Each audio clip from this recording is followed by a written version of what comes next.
إنا لله وإنا إليه راجعون. maanta waxay ka dhacday musiibo aad u ballaaran caasimada dowlad goboleedka Hirshabeelle magaalada Jowhar.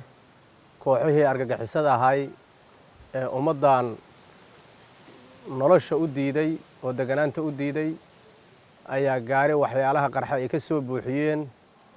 waxay ku soo dhifteen hotel ay deganaayeen mas'uuliyiin ka tirsan dowladda Hirshabeelle. eeriyadii ku dhaweed dadkii deganaay waxa guri ku yiilo dhanna way baaba'een. waa cadow aan naxaynin ummadana baaba'eeda ee dhibaatadeeda habeen iyo maalin ka shaqeeyo.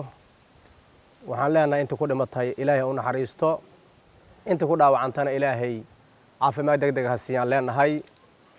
wixii ay maganaayeen oo dhibaatahay ummadan la rabeen ilaahay ayaa sakhiray. runtii qaraxa meesha ka dhacay culeyskiisa iyo khasaarihiisu way kala duwan yihiin.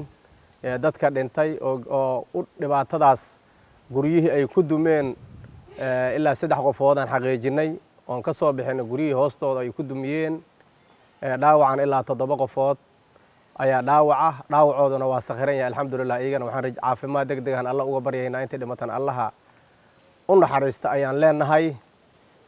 guud ahaan ummadda Soomaaliya gaar ahaanna ciidamada qalabka sido hadday dowladda federaalka tahay iyo hadday tahay dowlad goboleedyada intaba in la iska kaashado cadowgan oo gacan mid ah lagula dagaalamo. waa dad aan arxan lahayn oo aan kala soocaynin dadka shacabka iyo dadka dowladda u shaqeeya intaba aan kala soocaynin.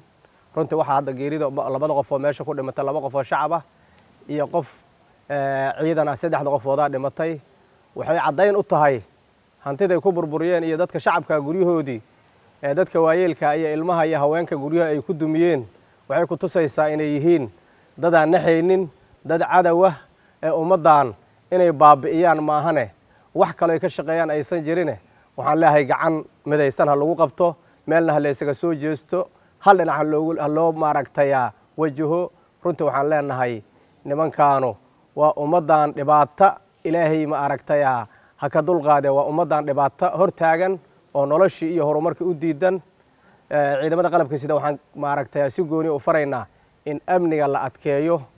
runtii waa musiibo inteeda la eg in dad shacaba guryahoodii lagu baabi'iyo, dad waayeel iyo haween intuba ay dhibaato ka soo gaarto.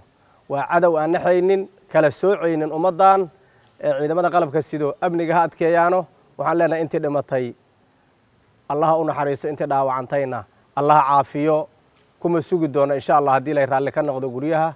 waa in gacanta lala galaa, waa in goob walba iyo geed walba ay ku jiraan loogu tagaa insha Allah haddii la raalli ka noqdo.